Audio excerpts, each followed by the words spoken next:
Hey, it's the Chief Bonding with Board Games and RPGs, and I'm here with my mom, Karen. Hello. In a prior take, I just said mom. And she's like, well, we're going to be talking about how we're playing Tales from the Loop cooperatively. Yes. So we will get into that now.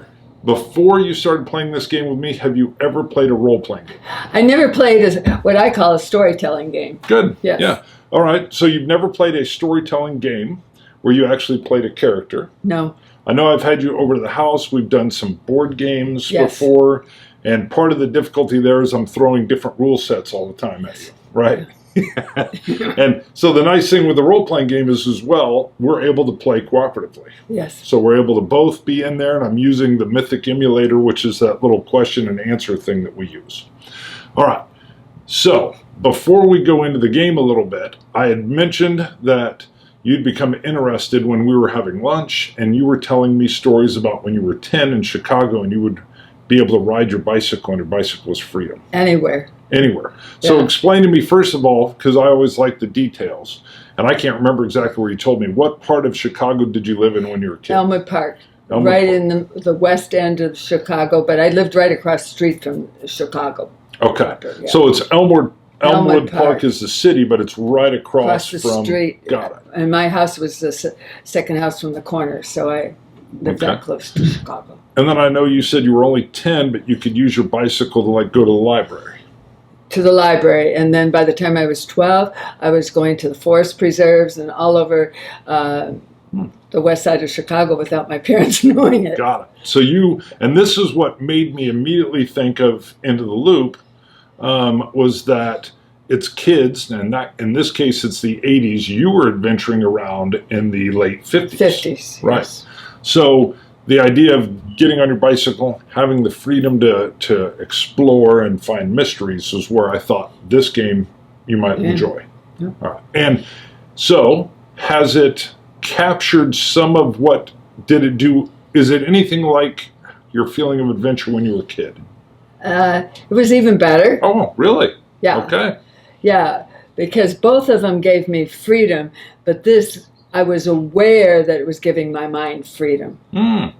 So, because one thing for the fans watching, as we started to play, the first thing was the first session we had went about 2 hours, and you were surprised how quickly the time went by. I thought it was like 40 minutes. Me too. And Liz, my wife, even came down and took a picture. I didn't even know she took a picture. I didn't know either. We were so engrossed in the story really quickly. Yes. All right, so I was living it like a kid. Yeah, no, then that's exactly it. The best thing is when you're in it and you're living it. So on that note, let's talk a little bit about you created a character called Phoenix. Yes. Can you tell us some things about Phoenix? She's adventurous. She's sensitive. She has good intuition.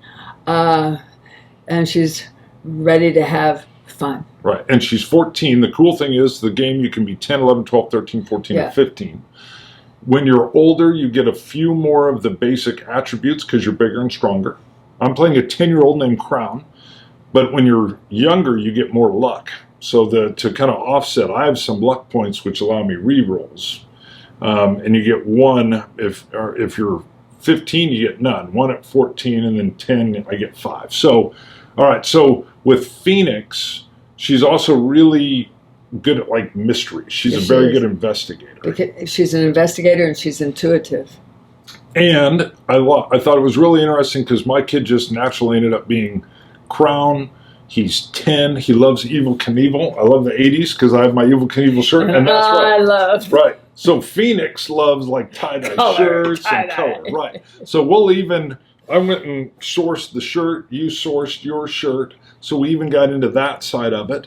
Another little tidbit was we were rewarding ourselves for some hard work done, and we went to a Baskin-Robbins 31 flavors ice cream, and you took notes on it. I can't remember. Mine was like a weird sherbet combination, but you had something like strawberry and peppermint. Right, and I think at some point we will in real life go have strawberry and peppermint. And I would not have, mine was like pineapple and something else. Banana, I was like, banana, you're right. It was pineapple and banana. I'm like, I would never eat this.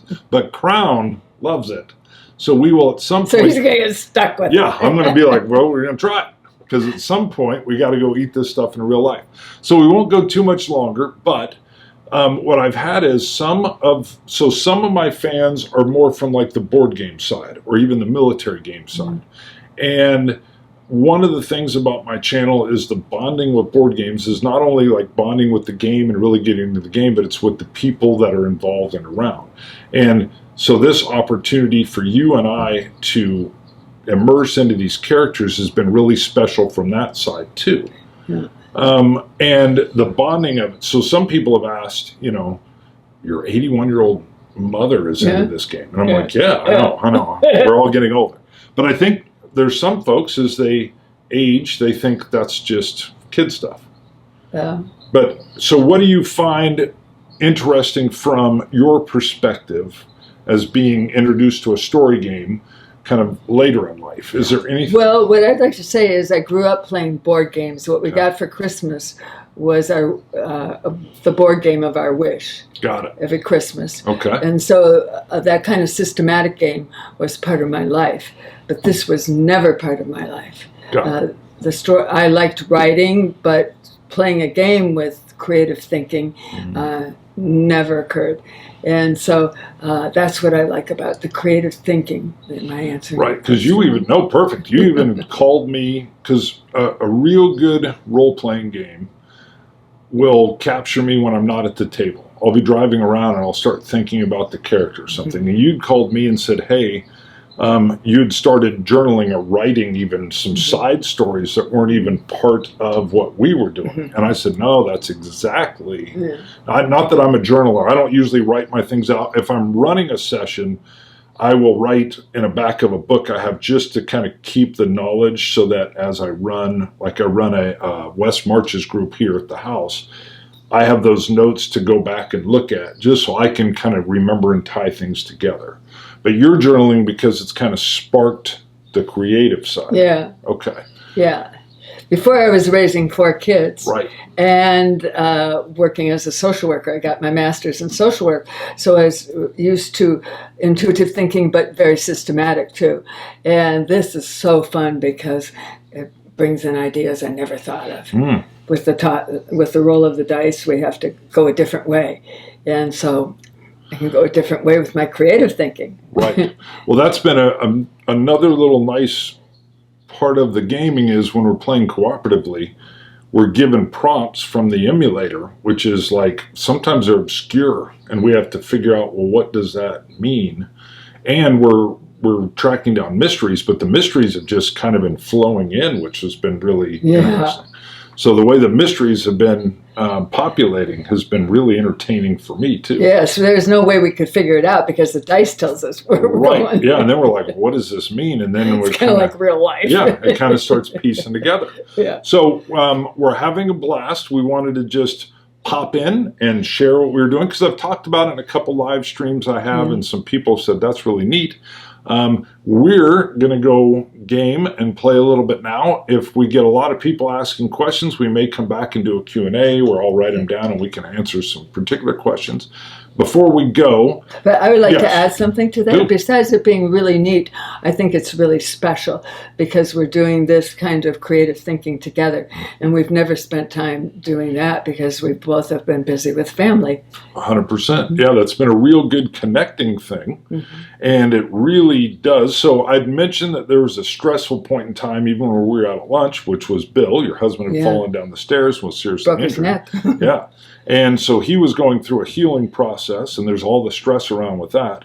And even when I brought up the fact that maybe we could try this game, I thought, well, it could be a nice little respite from the stress, but I wasn't sure if it would work just because things were so stressful, but it ended up working exactly. It gave us like a little break. It was better than a therapeutic session because what it did was it just seemed to open my brain. My brain was kind of knotted up with all kinds of family situations around his being paralyzed for several days and the emergency surgery, all of that, you know, and family.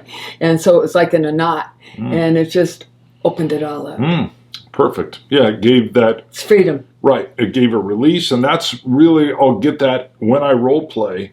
you're stepping into another character and you're kind of thinking how they think, and it's no longer what you're thinking. It's kind of like a good book or a good movie. Yeah. When I get lost in a good book, suddenly I look and I'm like, wow, I've been reading for hours and I'm half done. What, you know, or a movie, I get lost and I don't think of what's around. Same with the game. Yeah, and I just thought another thing with the game, I don't have to solve anything, you know, and just play the game and just flow with whatever's happening and think of whatever's happening, but I don't have to solve it for them.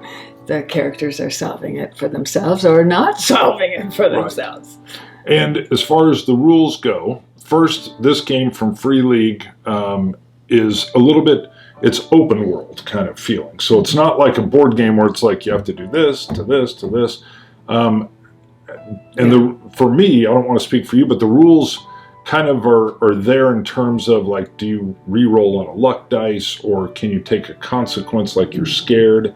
But I love how those have worked into the system. It doesn't seem, you know, it seems very flowing and natural. Yeah. So in the role-playing world, it would be considered not a crunchy game. A crunchy game has a lot of little inside rules, like how does combat work, whereas this one is a little bit more open and light. And our characters can't die. The 10 to 15, they say they won't die. They can be broken, but they can't die. So there's some nice little aspects of it. But that's always good. Yeah, well, it's very, and it really has lent itself. You started, when you were coming back and writing, I was like, wow, you've written a whole lot of material here, which is really neat. Yeah. So that's how I can tell when someone's getting into it. And so it's been a blessing on that note. We're going to go over in game now, but I wanted to just pop in and we can cover it. And again, if anybody has any questions, put them in the comments section. We may come back later. Maybe we'll get ice cream and have it while we're here. All right. We'll do it as Crown and Phoenix. So. And thank you for this time. All right. See you guys later. Thank you. Bye. Bye.